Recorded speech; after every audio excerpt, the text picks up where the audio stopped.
When it comes to brains, we often think its main function is to think. They've got a big brain, we often hear, when someone refers to a person's intelligence. But this logic barely scratches the surface of a brain's function. In human history, many stories arose about the brain. Ancient Egyptians thought the brain was useless and tugged it out of dead pharaohs through the nose. In the 4th century BC, Aristotle thought the brain was our blood's cooling mechanism. He thought humans are more rational than beasts because they have a larger brain to cool their hot-bloodedness. Even today, we have myths surrounding the brain.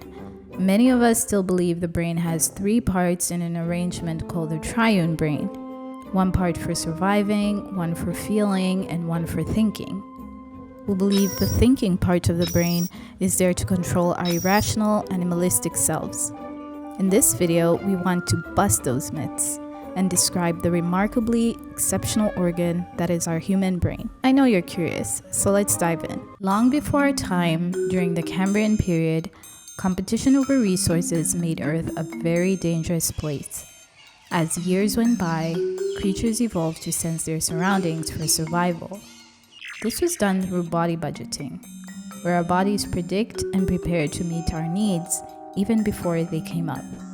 As creatures evolved, body budgeting became more complex. A control center was needed. Think of this as the body's headquarters, a brain. Our brains look different from other animal brains because certain stages of a human brain take longer to be manufactured than in other animals. For example, like humans, other creatures develop similar neurons found in the neocortex. They're just organized differently. In fact, our brains do not make us superior to other animals.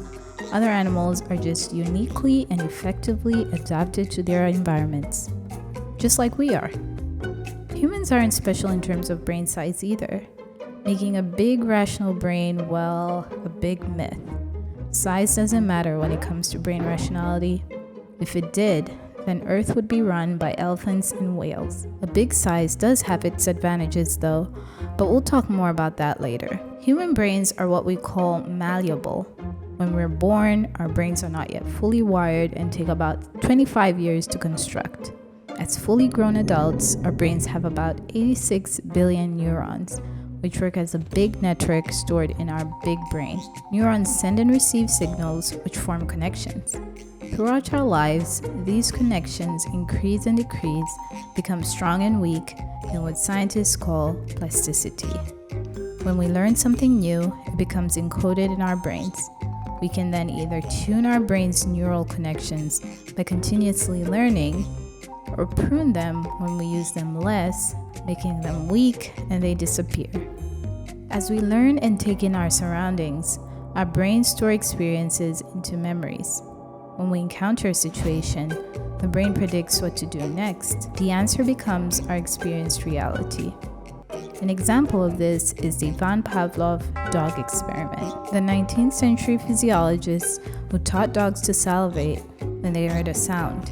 He played the sound before the dog's meal, and over time they began salivating, even if they weren't fed, when they heard the same sound. He went on to win the Nobel Prize for his work on digestive secretions, but at that moment, he didn't realize he had discovered the brain's ability to predict.